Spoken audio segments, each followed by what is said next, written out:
The summer after I graduated from high school, I got a job at Tarte Julie as a kitchen helper. My previous experience in my father's restaurant ill-prepared me to work in a properly run outfit. But I caught on. I worked late, spent my money on comic books and movies, and wondered what college would bring. On my days off, my friend Adrian and I started sparring with 2 pairs of old boxing gloves. We spent a good part of August pounding the shiitake mushrooms out of each other. And it's funny how being punched in the head can actually be a welcome diversion when you are young. One day, Adrian left the gloves in my bedroom, and my father came home early, as was his new habit. But this time he was hammered. He had relapsed into the pattern. And he barged into my room, filling the space with the sickly, smoky smell of whiskey. He can't drink Scotch whiskey. Cannot drink it still. It made me hostile and alert. And then he saw the leather gloves. And his voice slurred. "Do you want a box?" And I made a quick calculation. Despite his physical decline, my father still had thicker arms and broader shoulders than I did.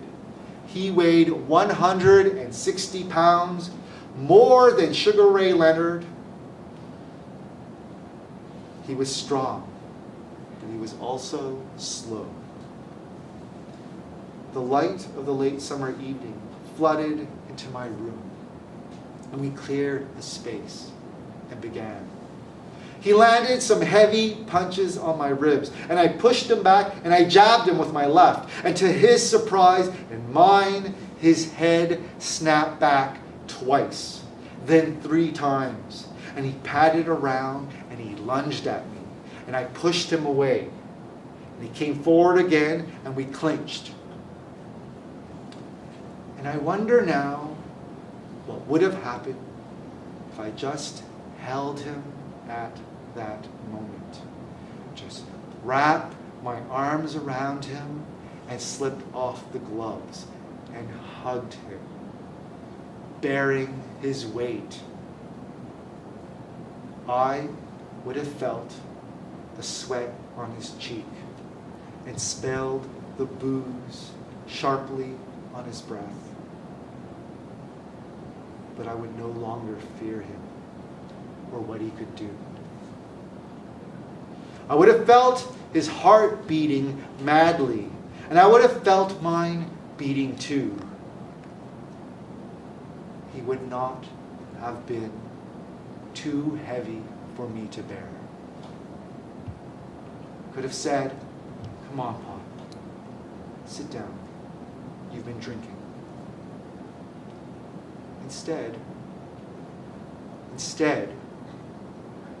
I jabbed him with my left, and I hooked with my right, and I caught him on the temple, and then he straightened up, and I began to sting him in the forehead, and he staggered back with a crash, his body slamming the bedroom door shut. Knockout.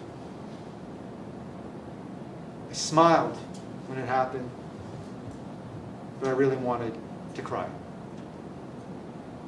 I took off my gloves then, but I couldn't get out. It was blocking the way. So I dragged him by his feet to the middle of the room, and I left him sprawled there on the floor. Then I climbed over his body and shut the door behind.